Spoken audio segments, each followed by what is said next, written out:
Hi there, my name's Aaron Short and welcome to my YouTube channel. Today I'm going to discuss my thoughts on sponsored YouTube videos. So if you watch YouTube, you may have seen in the last few weeks there's been a lot of talk about the way sponsored videos are done and the way things are disclosed or not disclosed. I wanted to put this out there. This is something that I think about all the time, and making these videos now on a regular basis, I always think about this stuff, and I've had a lot of experience with this, and I'm always looking for ways to navigate through this. So I want to put my current thoughts into a video, especially as, right now I am working on unsponsored videos, sponsored videos, videos with my constructive criticism of products, videos of tips and tricks, all different things. So I want to make a video just saying where I'm at in 2023. And I invite you to post your comments and feedback in the comment section below as well, please.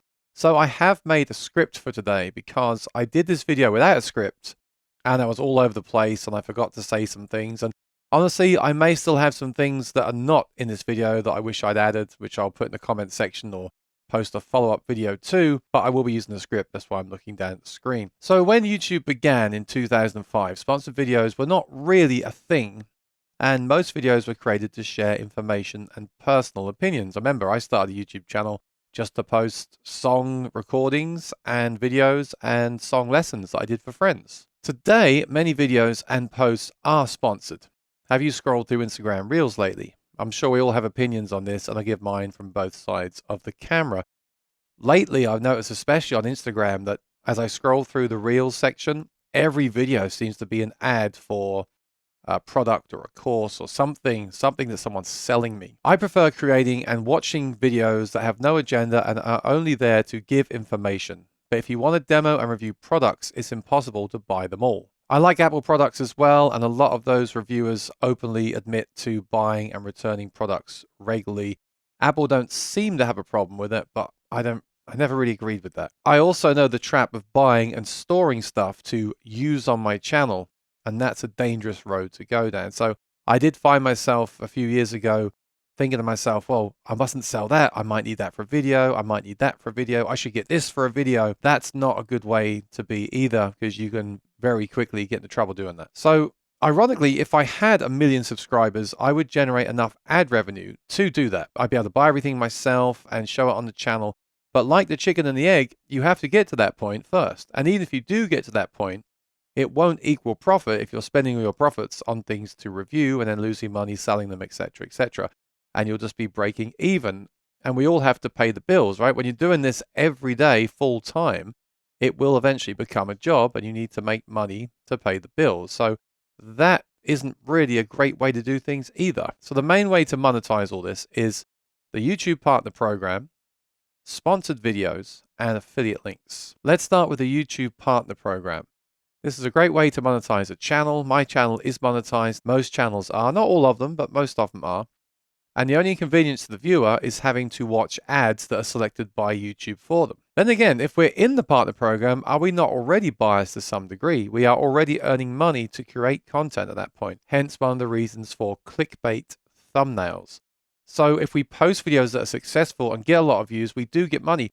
The ad revenue varies on what kind of content you make. And obviously, the more minutes watched, the more views you get, the longer people watch, the more money you make. So there is an incentive to make videos that people want to watch, obviously. And why would you want to make videos that people don't want to watch? If you're monetizing the channel with the ad revenue, you want people to click. So straight away, we do have a financial incentive to make those videos. Like I said earlier, we have to make money to run the channels. When you have a YouTube channel, you might have a subscription to YouTube Red. You might have software to make the videos with.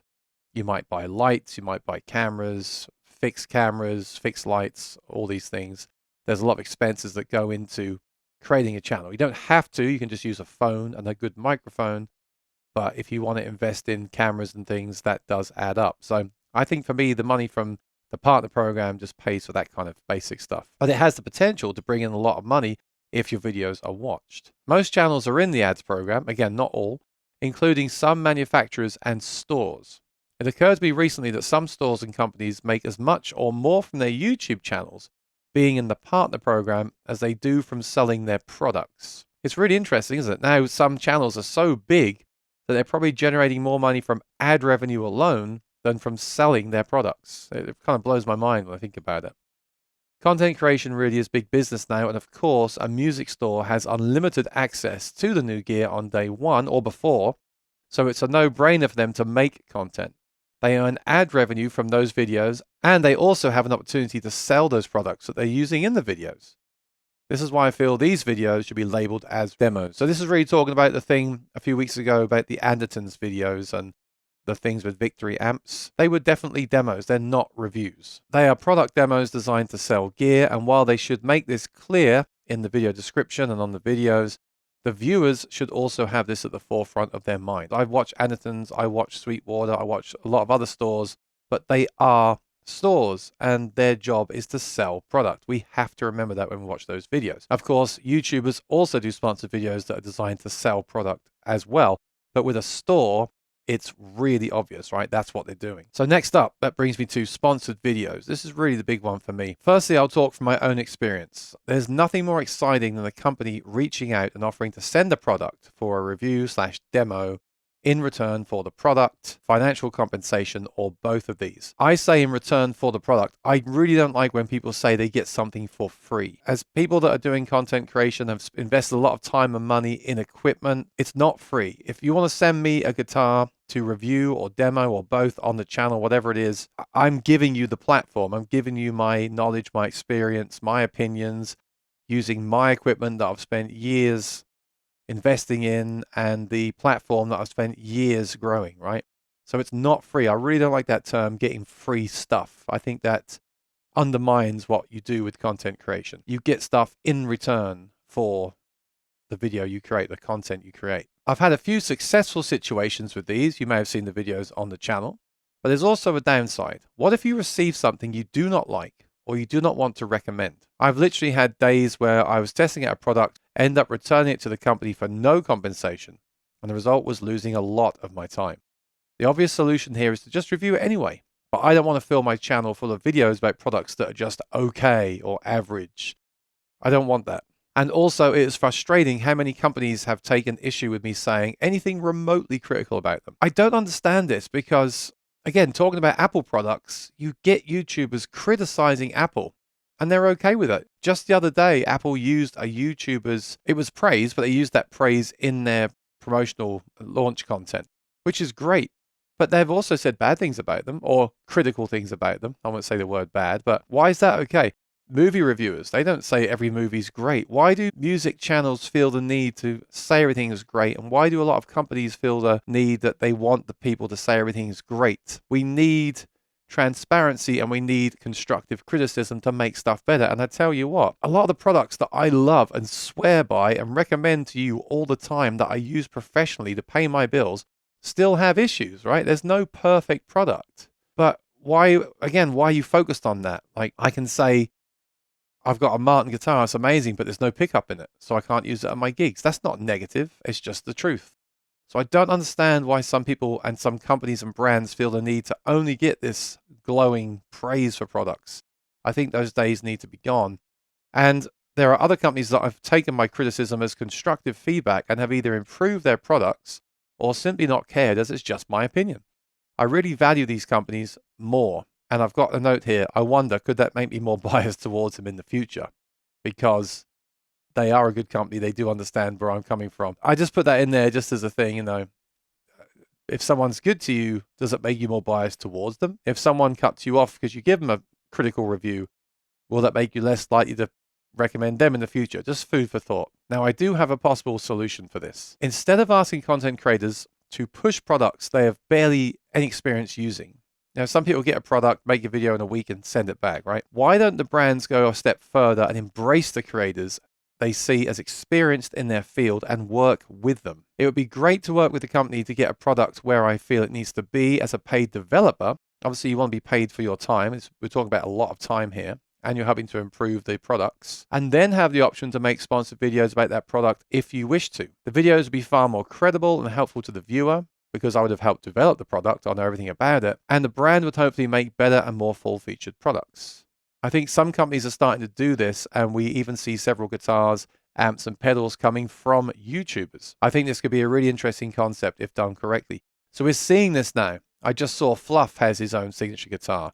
I think I saw a signature amp coming. Obviously, Pete Thorne has signature stuff. There's been a few really recently, a few YouTuber guitars. Obviously, Phil McKnight and the Badlands guitars. This is a thing now, and I think it's interesting, and I think it's a lot better than just reviewing a product. Having the people invested in it, helping with it.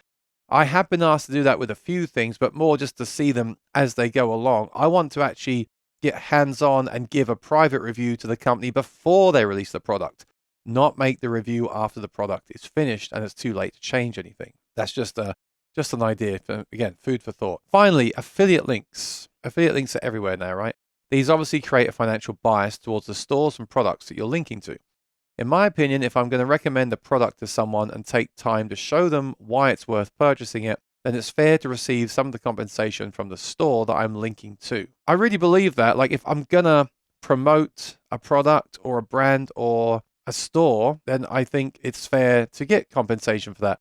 Of course, that then makes you biased towards that store. It has to, right? Just human nature. It has to make you biased, and we have to be transparent about it. I'm fortunate right now to only have affiliate links to online retailers that I already have many years of experience with personally, but no one would work in a guitar store and sell products for no commission, and I don't think content creators should either, as long as it doesn't influence the views in a dishonest way. Yeah, so I've been a customer of Sweetwater's for like over 10 years. I've shopped at Amazon for years and years and years, and they're the ones that I link to now.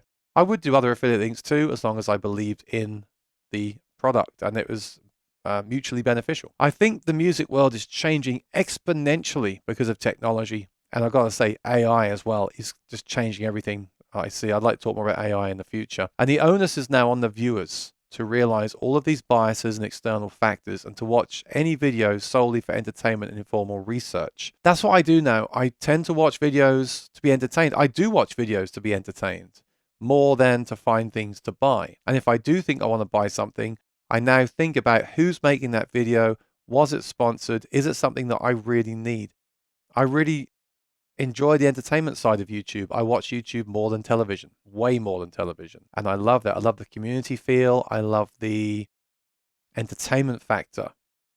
But you just got to be aware of who's making those videos and what they're doing, what they're selling, and they have to be transparent with you as well. We're in a time now where ads are just everywhere and product placement is everywhere. We just have to be aware of what we're watching. And I added a little footnote here as well. Speaking of bias, I could take the whole concept even further and say that anyone that makes videos is already biased based on their previous experiences, both as a customer and with any interaction they inevitably have with brands. Because as you make these videos, you do get talking to brands, right? When you go to trade shows, you talk to them. It's human nature to favor the people we care to interact with and not favor those that have given us a bad interaction. That's what I said earlier on. You can't discount that either. And I could take it back even further and say, well, maybe the first guitar brand I played as a teenager was a certain brand, and I didn't like that guitar, had a bad experience at that time, or I bought something and had a bad experience with one person at the company. Is that then going to affect what I say on my live streams and my videos? It may do. Again, human nature, right? So just something to think about. And that's kind of where I'm at. I can see both sides. I think people now are more used to this. I think with the videos that are made about this stuff and the transparency about all this, I think the viewers now are more aware of what goes into making videos for the creators and the fact that they do need to monetize. And on the flip side of that, as a viewer, what you're actually watching, and just to be aware of the fact that these things can all influence what the person is saying. So that's all I got for today. I just wanted to open up the conversation. Feel free to write your comments in the description below. I might make a follow-up in the future. I might not. Like I said earlier, I will be making all kinds of content going forward. I'm still finding my way, but whatever I do, I'll always be as transparent as I possibly can. And I'll always try to make the videos that I want to talk about, because I like making videos of things that I'm passionate about. Of course, that's like everything else in life, right? And that's why I made this today, because this does affect the whole channel and the whole industry, really. So that's my thoughts. If you're new here, please subscribe and ring the bell. And I look forward to seeing you in the next video. Bye-bye.